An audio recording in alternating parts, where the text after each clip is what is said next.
We are back. It's a Joe Holka Show presented by FanDuel. Week 7 games of the week, DFS stacks and best bets, going into some key situations that we have to get right this week in fantasy football, DFS, and betting. All right, game number 1, Kansas City at Tennessee. The Chiefs are currently 5-point road underdogs for FanDuel Sportsbook, and this game currently sits with a 57.5-point over-under, getting a ton of steam so far by both the public and the sharps. Mostly the over, though, Reeb. So what do you think about this one?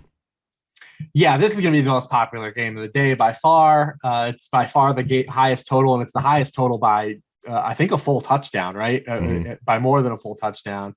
So, I mean, we've got the Chiefs, they're in the spot still where they haven't quite played as good as we've thought that they could, but the offense is still really, really good. I mean, they've scored on 51% of their offensive possessions. That's third in the NFL. They've only punted 10 times, by far the fewest in the NFL so far.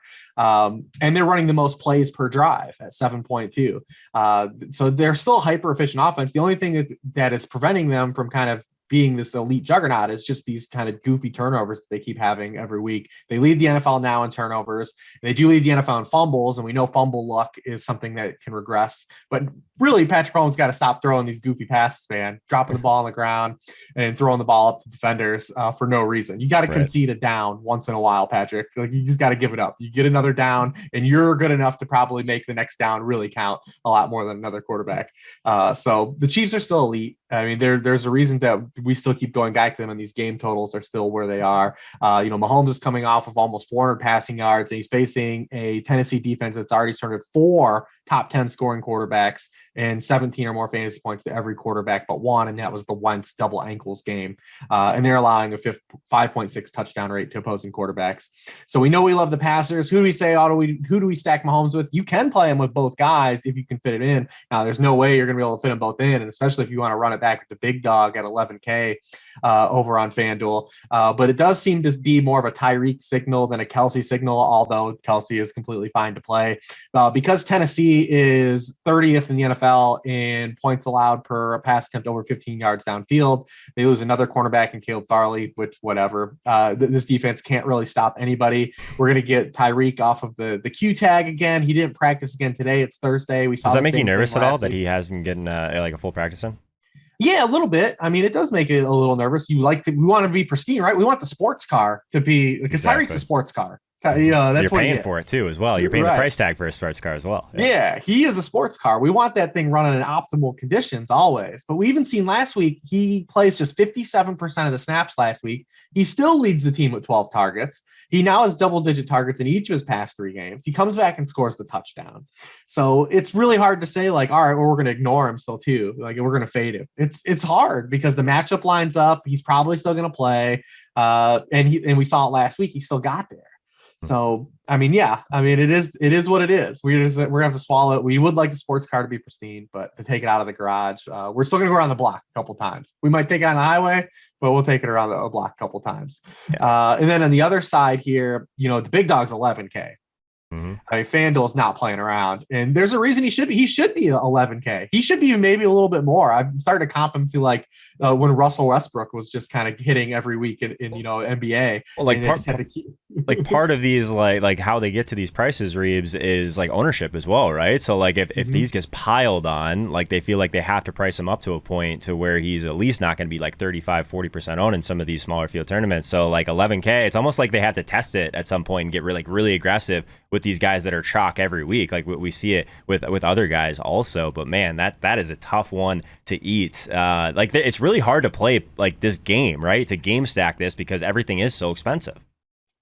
Yeah, I mean, him being 11K and then Tyreek and Kelsey always being where they are is hard. I mean, it is an objectively great spot. I mean, Ben Baldwin tweeted a chart that compared PFF, defensive run grades versus ESPN's pass rush or rushing win rate, run block win rate for defenses. And the Chiefs were in their own orbit. Like there was no one even around them at the bottom of the league. And now they're facing, a guy that has 240 more rushing yards than any other player in the NFL the past 5 weeks. So if you can pay it, I mean, it is a great spot. The only thing is you just worry, like, can the Chiefs script them out eventually? That's what's it's going to take, right? Like they're going to keep giving him the football unless they're down like literally like 24 points or 30 points. Even in the Seattle game, they were chasing 14, 16 and just stuck with him. And then he ends up bringing him back from the dead himself. I mean, you never see a running back do that for a team run to win, coming back from the double-digit deficit. So I salute them for raising the price, raise it higher, but he is hard to stack in this game. Your cheapies. I mean, I don't know if anyone wants to go to the Ryan Tannehill side. I mean, it could be a nice pivot spot for him. So he only has a 3% touchdown rate, by a far cry from where he was the last 2 years, floating around 7%. But here's the catch. The Titans are still good at scoring touchdowns. They've scored 18 offensive touchdowns. That's 9th in the NFL. But just 6 of them have been passing touchdowns. We talked about this a little bit about the Browns last week, and both their touchdowns ended up being passing touchdowns, but unfortunately not enough for us. But NFL teams do not have touchdown splits like this. Even the Titans the past 2 years with Derrick Henry seemingly getting a rushing touchdown every game. Last year, 54% of their offensive touchdowns were passing touchdowns. The year before, it was 49.5%. Right now, they're at 33% offensive touchdowns are passing. It's going to oscillate back. Now, I wish that FanDuel was pricing Ryan Tannehill to the caliber of the play we've seen from Ryan Tannehill up to date. He's still 7,600. Like, he should be a little bit cheaper than what he is right now. So you do have to pay a little bit of a tax. Maybe it's on a little game tax. Arthur Juan, though, still $7K. He was priced in on Monday night off the food poisoning, came back in the second half, got targeted 9 times, caught 7 of them for 91 yards. We might not have Julio in this game. I mean, Tennessee Titans are getting the full Julio experience right now. So I mean, if we don't have Julio and it's a pass game script like it was in the second half of that game, I mean, we still see he's the guy, the foxhole guy. He's the guy they're going to target a ton. So he is a run back option that's affordable. I don't know what you really want to do with Daryl Williams with the price hike. He was so cheap last week and he got there. Daryl Williams is like, nothing is ever going to like ooze sex with Daryl Williams. I mean, you saw 24 touches for 89 yards last week, nothing flashy, but he gets into the paint twice. He now has 4 rushing touchdowns on the season inside the 5-yard line on 5 carries. That's just a role they weren't using Clyde Edwards-Helaire in. So this is an elite offense. They've got a 30-point team total. He's a touchdown dependent guy. And now he's 6,700 instead of 5,200, which is what he was last week. So, I mean, that pretty much covers most of the ground because the Titans were not going to play anyone else outside of Derrick Henry and Arthur Juan. And the Chiefs, we got it covered. If you want to dabble into Mecole Hardman, thoughts and prayers with you. He has not gone over 14% of the team targets in any game but one this season. So we're really grasping. And Demarcus Robinson has run more pass routes than him in each of the past 2 games. So to free up some salary is tough here. Reeves, I've never heard anyone call AJ Brown Arthur Juan before. I had to literally double take. I was like, is this now I get it, obviously. AJ, Arthur Juan. I'm with you. I'm picking up what you're putting down here. But what's interesting about AJ Brown is I don't know, he was legitimately sick last week, right? And now he's 10% owned against one of the worst defenses in the league. That seems all right. So I don't know, you got to pay for it, $7K. It's everyone in this game. And then shout out Pristine Auction. What we pulled out of the mystery box this week was this Derrick Henry jersey that you see to my left. So the sign. Yeah, if you haven't jumped in to that, it is free. So check out the link in the description for that. From a stacking perspective, Reeves, is there a way that you want to attack this? It seems like it's always can you play Kelsey and Tyreek together? Obviously, there's been some data that's come out and says that these guys don't necessarily always go off together, but I don't know, man. Grabbing pieces of this, it still feels like roulette in some ways, right? And if you get it wrong, your lineup is tanked because of how expensive they are. You know what I mean? Yeah, it's very tricky because, like you said, it's hard for everyone to come along for the ride. It could be a carnival, though. You never know. But, I mean, it's very hard to play Derrick Henry with anyone on the Chiefs side, the expensive guys. It's just very hard. I mean, you're really chasing some punt plays after that. Which, albeit you can and then pivot at 4:00, but that lineup's probably dead if you don't hit. I think you can play Tannehill, Arthur Juan, and Kelsey or Tyreek and make that work. I think that I've played around with it a little bit, and you can make some of those lineups work a little bit better. But if you don't have Tannehill hit, then you're in the same boat. Exactly. All right. So before we move on, imagine leaving that game on the table, though. It's like I said, terrifying. It's literally terrifying. Yeah, because I don't know. This is one that as the week goes on, I'm gonna try and figure out a way to make it work. Maybe we'll get some amazing value that pops up, and it's a little bit easier to get in some of these guys from a stacking perspective. But we'll see. Is there a bet in this game that you really like? I mean, I like the Chiefs side. I don't have a lot of super faith that the Titans are going to be able to counterpunch with them. And the Chiefs are just literally not throwing the ball to the other team away from really waxing a team by double digits.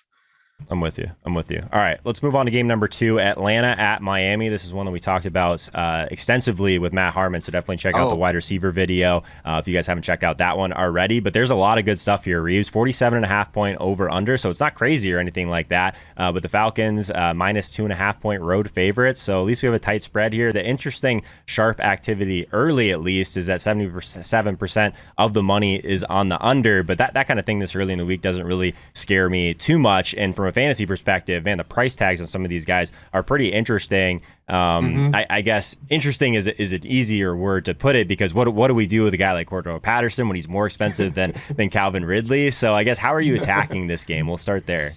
Yeah, this game, objectively looks fun because we've got two teams that really can't run the ball well. Atlanta will try to run the ball, but they end up having to drop back a lot because they are bad at running the football. The Dolphins' run defense may kind of lean into them being able to run it a little bit better here.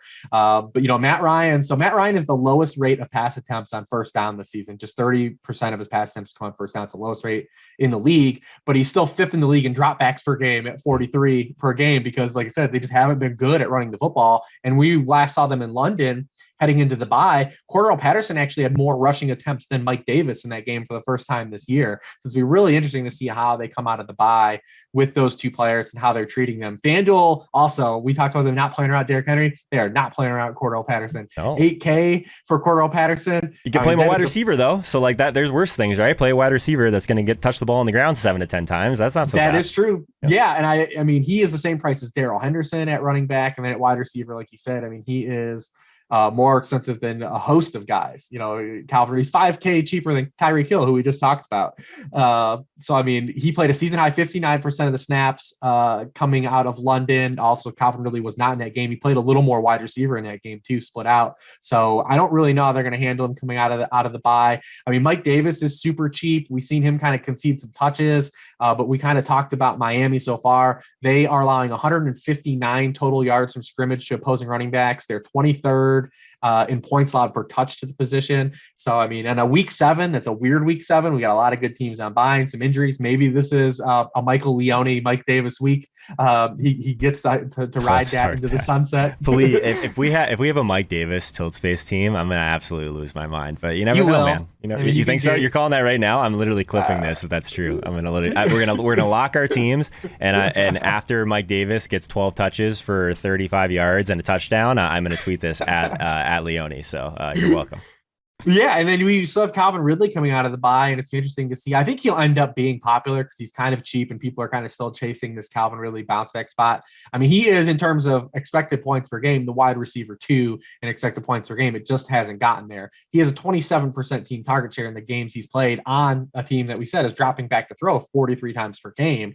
So, I mean, we'll have to kind of monitor what Byron Jones and Xavier Howard are still doing throughout the course of this week, but it looks like they will play in this game. But I still see Calvin Ridley being popular. And then we also had the Kyle Pitts game in London. It finally happened. We had been chasing that for a number of weeks, so I figured it happened in London with Calvin Ridley out. That's what I was going to say. Do you think that has more to do with Calvin Ridley being out and everyone's just like, yes, Kyle Pitts, we were all right, and this week Ridley's back and we were back to not being right? I don't know. I'm worried. I think it's still both because the usage has been there for Pitts, right? Like, we were chasing it. Like, there was no reason he was, in terms of how he was being used among all tight ends in the NFL, it was still like an extreme positive, being split out, running, a route at the, 6th highest rate per all tight ends. He's 4th in targets per game at the position, 9th in catches per game. All those were signals that we should have stayed on the train, and we still did, obviously. But then we should still be on it, I believe, because tight end isn't good and he's getting used like an elite one. So that side is pretty much covered. The Dolphin side, I think, is really interesting because this team has given up on running the football, and they've got a gaggle of vagabonds in their backfield that they don't know who to play. We have no consistency on what guys are playing amount of snaps per week. So it's led into Miami quarterbacks since week 1 have dropped back to pass 53, 57, 35, 44, and 51 times. They have said, screw it, we're going to chuck it at will. And with Tua getting that many dropbacks, he also gives you a little sprinkle of being able to use his legs. We saw last week he had the 22 rushing yards. It's not a ton. He's not a full like Jalen Hurts, Konami guy, but to get a couple of rushing points is nice. We'll always take them. He's facing an Atlanta defense that's 29th in the NFL in passing points allowed per game at home. So we've got that, kind of going for us with Tua. I think he's going to drop back a lot and he can run a little bit. And all the receivers are cheap. It looks like Devontae Parker is going to play. He's 5,600. He had 7 or more targets in every full game he's played on the season. Jalen Waddle has had 3 games with double-digit targets. We'd like the depth of target to be higher for him to have kind of splash play upside, but we know he's going to get peppered with targets. Atlanta also is a blitz-heavy team, so we're going to get quick hitting throws near the line of scrimmage. So he's in play, and Mike Gesicki keeps getting there too. I mean, except for the week we played him here, he didn't do anything for me when I played him. But he's been a tight end 1 in 3 of his past 4 games. He's now 6th among all tight ends in targets on the season, and he's 6th at the position in routes run. And if his team's going to drop back and throw a ton, he's another one of these guys. He's not a tight end; he just plays receiver. The one interesting thing about Mike Gesicki is 50% of his fantasy points have come in the 4th quarter this season. So you might not have any for a little bit, and then just check the box score later and end up getting there. It's like the Blake Bortles play from like 2 years ago. You're just sitting there, that you're fine because they're going to be down 3 touchdowns at halftime. Yeah, the DeAndre Swift, he's eventually going to get his touchdown, but it's going to be when they're down big, and it's going to be in the 4th quarter, man. It's like one of those plays you have to like just jam in there, but you can't watch Red Zone. If you're planning on playing Gesicki, you can't watch Red Zone the whole morning. It's just like something you can't do. But yeah, so this game has got a lot of cheap options. They could be your guys that unlock maybe your Chiefs guys fitting some of those guys' lives, or if you want to fit in Cooper Kupp, if you want to fit in Matthew Stafford, if you want to fit in Devonta Adams this week, the 5,900 Waddle, 5,600, Devontae Parker, 6,100, Kyle Pitts, 6K, Mike Gesicki are guys that can help you out. I'm with you. I think that this game is interesting from a lot of perspectives. I like the Waddle bring back. I think that Parker is interesting because people just it's sexier to pick Waddle, right? Like you've got the rookie upside. We know that he's got speed, all of those things. So this one, even though the total is relatively low, it's a week where there's a lot of low totals, right? So we're gonna have to kind of work through that. So as we kind of transition here, I just want to let you guys know, I can see on the back end that there are some people watching this exact video and they are not subscribed. So hopefully by the end of this video, we can finally kind of win you over. And if you're missing these live, definitely want you guys to hit that notification bell so you know when these actually drop officially. The segments go up kind of one by one as we progress through the week. So game number 3, we're going to keep pushing through this. Philly at Vegas. This is a 48.5 point over-under per FanDuel Sportsbook. The Raiders are currently 3-point home favorites. What I love to see, though, is that the over is getting a ton of steam so far. 71% of the money, only 44% of the bet. So it seems like the Sharps like this one, and we'll include you in that one, Reeves. It seems like you like this one, too. Yeah, I think this game is interesting because there's some cheap salary guys, and then also there's some unique dynamics in play in this game. So the reason I think this game is immediately jumping out to people is both these teams are in the top 7 in pass rate over expectation right now.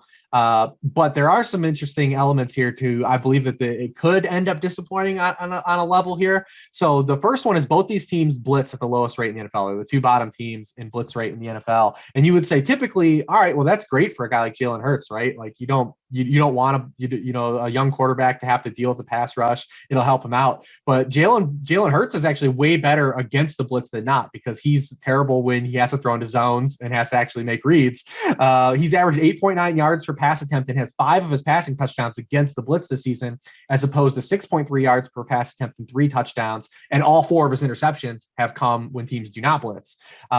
He keeps getting there. Jalen Hurts is literally the Aaron Paul meme of fantasy football. You see 3/4 of people just saying like, "Oh, this dude sucks. He's finally you're holding the bag now, finally." But he gets 20 points anyways. He leads all quarterbacks in fantasy points scored in the 4th quarter. He also leads all fantasy quarterbacks in points scored in the red zone. He leads all players in points scored in the red zone right now. It doesn't even matter who, if it's quarterback or not. But, like I said, with the Raiders not blitzing a lot and coming home with 4, it might be a situation, too, where we don't see a lot of the passing production that we want to see. Also, I do believe that we're going to see the Eagles actually commit to the run while they can. We'll see if game script allows them to. Because Jalen Hurts has been so bad the past 2 weeks, 5.4 and 4.4 yards per pass attempt, and they have just 20 carries for Miles Sanders. We've already seen the coaching staff be kind of vocal about that they want to run the football more with Miles Sanders, and this is a great spot to do so because the Raiders are allowing 4.5 yards per carry to running backs. That's 22nd in the NFL. They're allowing 15.3 fantasy rushing points per game. That's 22nd. It just depends if Philly is a road dog, can kind of hang around on the scoreboard to kind of acquiesce getting Miles Sanders the football, who's had 84% and 92% of the backfield touches the past 2 weeks. They've just continued to be pass heavy, and it hasn't equaled fantasy results, but he's also had 101 rushing yards on those 21 carries. He's been effective. He ran the ball well against the Buccaneers last Thursday night. So he's 5,900, very cheap. If they're going to come out and commit to running the football more, and if they can in this game, there's an opportunity there for another, salary relief. Devante Smith also really cheap in this game, 5,800 for his role. He's 12th among all wide receivers in route participation. His target share is 23rd among all wide receivers. He's a wide receiver 28 in targets per game. So you're getting wide receiver 2 basically usage for like wide receiver 5 pricing on FanDuel. It's dirt cheap. The Raiders are a team that has been really effective against opposing wide receivers, though, for as banged up as they have been. Now, Cortland Sutton got there in garbage time last week, but they're second in yards allowed per target to opposing wide receivers. They're second in the league in fantasy points allowed per target to opposing wide receivers.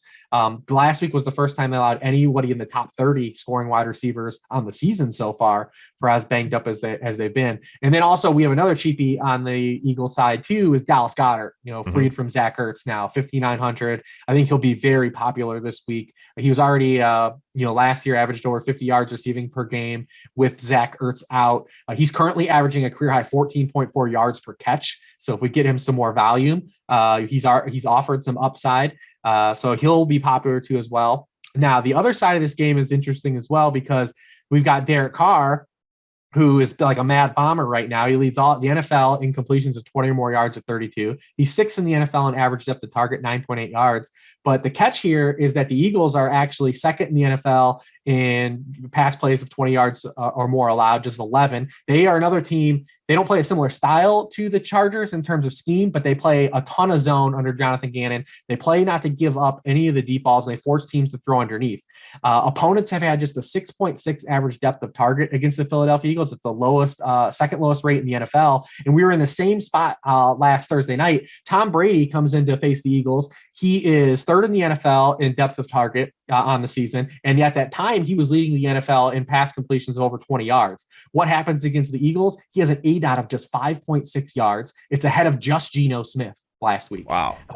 And the last time we saw Derek Carr face a defense that was predicated on stopping the deep ball and allowing opponents to run the football on them was the Los Angeles Chargers on Monday night. And he had a season low 5.8 yards per pass attempt.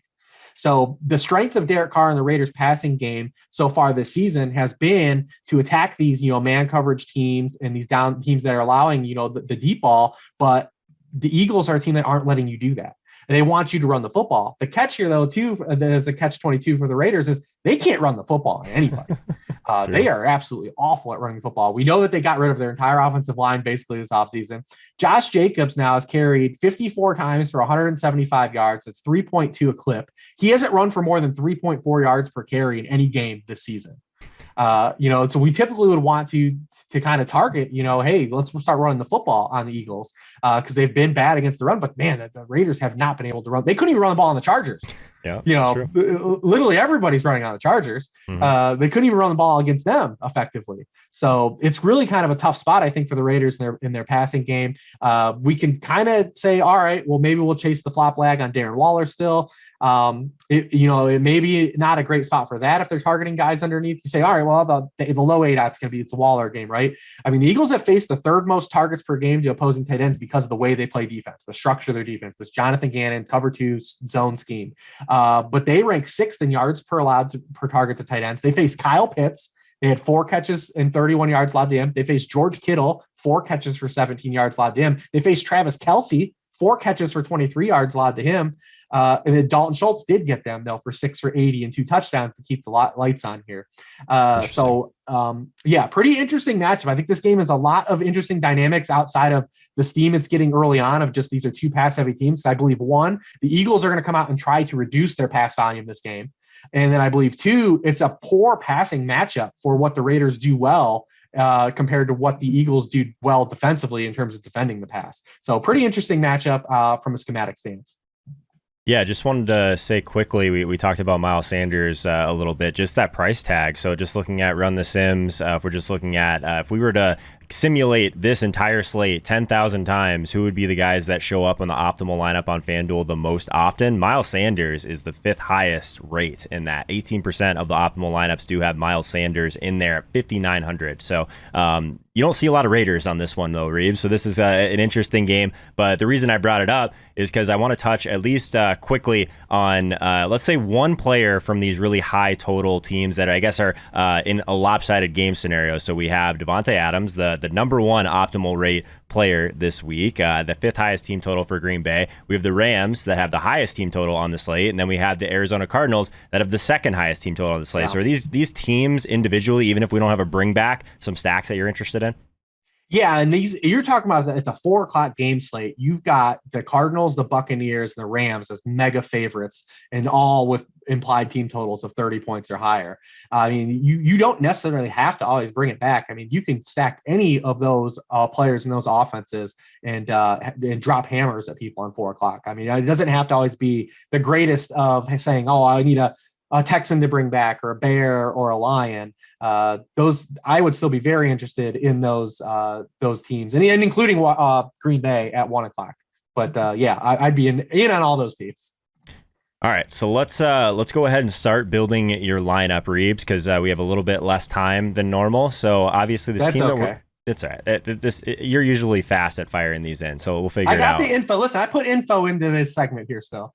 All right, I like it. I like it. So get in there. Obviously, you guys don't need me to tell you at this point. FanDuel.com/Holka. This is the Listener League. $5 rake free, big prizes, all that good stuff. This is the battle of the guests. So Reeves, week 7, we're going to get things back on the rails here from getting you guys in the cash line. We're just giving away even more free money because we haven't had a lot of cashes from the guests so far. So what are we doing here? Are we going to start with one of these stacks we talked about today, or you have something else in mind? Yeah, let's start with the Dolphins. We'll put in Tua. Nice. Yeah, we'll start with Tua, and we'll pair him, I guess, with Waddle for now. And if we somehow need 300K, we'll go down to Devante. But we'll start with Waddle because I think that the blitz heavy DP's offense brings where he's gonna get peppered still. Yeah, and he's always like one of those guys that he could just like take one of these dump offs to the house, right? That's eventually they're going to get religion and actually realize that he's really fast and throw one downfield to him. But we haven't seen it yet. And if anyone knows that, it's Tua, right? Like this guy used to catch deep balls all the time. What's going on? All right, so is there a bring back on the Atlanta side that you want to do, or you want to kind of play this one by ear? Yeah, I don't know if I want to do Ridley or Pitts yet. Okay. So let's see what we can fit in. Let's get a piece of the Kansas City game then. So we'll go Arthur Juan and Tyreek. I'm telling you, people have no idea who Arthur Juan is. And I've been trying to make this a thing all offseason. And I'm just trying to get it to stick. So I'm not going to give up on it. I've committed to 2021. Yeah, you're never going to call him AJ Brown, and like maybe next year you're gonna be like that guy that ruins all the spreadsheets because we're going to have Arthur Juan Brown, and we're going to have AJ Brown, and then we're going to have A.J. Brown. Like it's just a nightmare. Anyways, we can do it with all the players. Algiers is AJ Dillon's first name is Algiers. I mean, why would you even go by AJ, man? Just being Algiers is really cool. I have no idea. All right, I love the AJ Brown. I love the AJ Brown call though. All right, so we've got Tyreek. So we have 3 receivers. So I guess Calvin Ridley's out. So let's go Kyle Pitts. You want Tyreek on this too? I missed that. Oh yeah, sorry. Okay. Yeah, let's do Tyreek in Tyreek and AJ mini stack. Got it. All right. So what was the next guy? So we'll roll Pitts back as our bring back for the Falcons because that's the one game where we say, all right, that's going to be the maybe the lower owned shootout game. Although, man, if you play Tua, you can do a lot of stuff. Like we got some firepower here with Tua, so I like this. Okay, so let's add some more firepower. Let's put Miles Sanders in. Nice. Let's add some more salary relief, salary relief, because we should be able to get some plays now. We were talking about how cheap Devonta Smith was earlier this week, and for some reason, I just completely skipped over Miles Sanders at 5,900. Well, they're not letting him touch the football. There's a reason why he's priced where he is. He hasn't done anything. Well, they say that's important at running back, right? Like the price is great, but he needs to touch the ball more than 10 times, I would assume. Yeah, I mean, listen, I mean, Nick Sirianni, and just for how poor they've played on offense the past few weeks, and the workload that he's starting to get, I'm gonna buy into it a little bit this week. See what happens. I'm going to make you put into defense now so that I know what's going on. We got we got tons of salary though, so I think you're in really good shape to pretty much play whatever D you want. All right, well, let's give me the Bucks, man. What are they? They're 44. They've got to be expensive. 44, yeah. That's actually not Give too me bad. Give me the Bucks. Justin Fields is getting sacked at his highest rate per dropback in the NFL. Let's roll that. And they're going to have to throw eventually. Right. I mean, they might not want to throw this game because they never want to throw any game, but we're going to be sending the dogs. And I don't know if anyone's gone back and looked at the Justin Fields' splits against the blitz, not only this year, but through college. They are brutal. And who blitzes at the highest rate in the NFL? Tampa Bay. It's a no. So we'll plug the Bucks in. All right, so you got 7,500 roughly the rest of the way for a running back and a flex. So tons of room. All right, well, let's go Daryl Henderson. 4:00 play, 8K. 7,100. Against this hapless Detroit defense that isn't good against anybody. He's going to be chalky, but that's okay. Yeah, I think we got enough here, right? Do we have enough around this to eat some of this? Yeah, so basically now you're looking at 7,100. You have Swift, Evans, Fournette, Josh Jacobs, Damian, like Darren Waller if you want to pay down a little bit more. So like there's still plenty of room here. Okay, yeah. I mean, do we run it back with Swift? Because Swift isn't like running a running back versus a running back. He leads the NFL in fourth quarter receptions with 19. Man, do we run it back with Swift, or do we get cute? Do we play Waller with Miles Sanders? Honestly, I think I like the idea of Swift, and I don't think it's that big of a deal to play two running backs together, especially two of these guys that are going to be such a big part of the offense. I guess mentally, like the two tight end thing, I actually did it last week for the first time in forever. But I don't know, man. It's up to you. It's your team. We'll do whatever you want. Yeah, let's just play Swift. It seems to me, he is way higher ceiling than Waller, right? Like